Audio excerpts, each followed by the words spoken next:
my great pleasure to introduce the Minister for Faith and Communities, the Right Honourable Viscount Younger, Leckie, who will speak to us on behalf of Her Majesty's Government. Thank you for listening.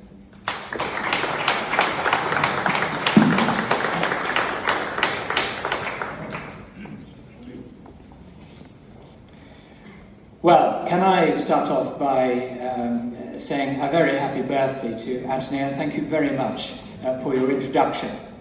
And can I also say that I will be echoing his words in the brief remarks that I will be making. I thought it was a very interesting and moving account, and he thought deeply about his speech. Thank you also very much, Ambassador Lubomir, if I may, for inviting me to this fantastic reception. It is great also to see Her Excellency, who I know as Dana, here as well too, and also Maggie, if I may say so.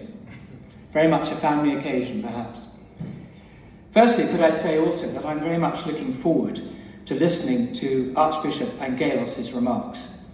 He must be commended for his ecumenical work with churches together in England. And how can I forget the wonderful Coptic service that he presided over in September, which I was lucky enough to attend.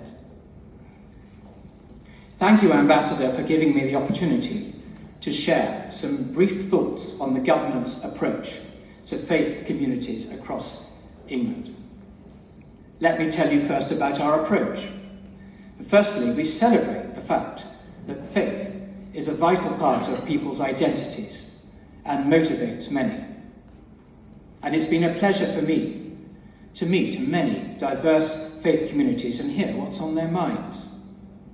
I've heard about an amazing amount of work undertaken by faith communities to provide food and shelter for the poor, to visit those in prison, and to tackle mental health issues. And as many of you may know, this is a very big issue for the new government. I believe people should feel secure in their religious identities. We are making sure that the voices of people of faith are heard by government, by this new government. We also now have a faith advisor in post called Colin Bloom, whose role it is to go around the country to listen to a range of views and report back to us. And I had an update meeting with him only yesterday. Secondly, we actively encourage interfaith dialogues across England. We fund projects which foster understanding and respect between people of different faiths, and indeed those with no faith. These interfaith meetings often happen at a grassroots level, where real friendships are built, and I have seen them, and where neighbours are inspired to improve their neighbourhoods together. But beyond our funding, but as a result of this facilitation, hope and friendships spring up across communities. And tonight I'd like to give an example, because back in September, I attended the reopening of a Somali community centre in North London, following an awful arson attack, and many of you may remember this. Local rabbis were also there. They had been among the first to offer support to their Muslim neighbours. The synagogue had even hosted Ramadan prayers and annual iftar celebrations.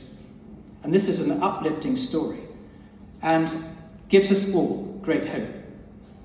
The government is also taking steps to tackle hate crime aimed at people's faith or race identities. And we refreshed our hate crime action plan in 2018 to eradicate this completely unacceptable behaviour. And we are focusing on changing attitudes and beliefs, encouraging people to report incidents to the police or groups like Tell Mama. And thirdly, to support victims. Remembering the victims, we should all be encouraged that reporting is going up.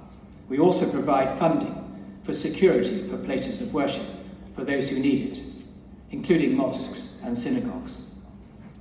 But above all, our freedom to worship who we wish and how we wish, or, as I alluded to earlier, not to worship at all, is a fundamental right and what makes Britain the resilient and vibrant country that it is today.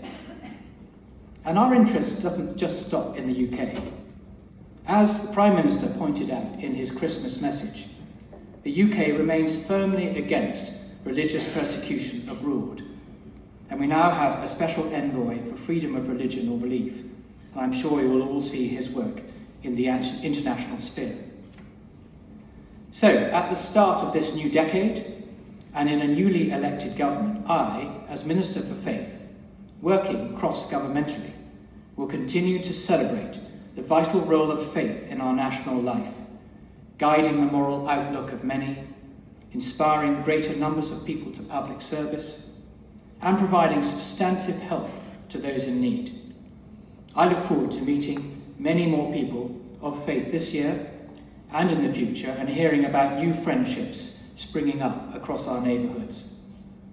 So thank you again, Lubomir, Ambassador, for inviting me to this vibrant reception this evening to talk about a subject which is incredibly important for both of our countries and all our communities.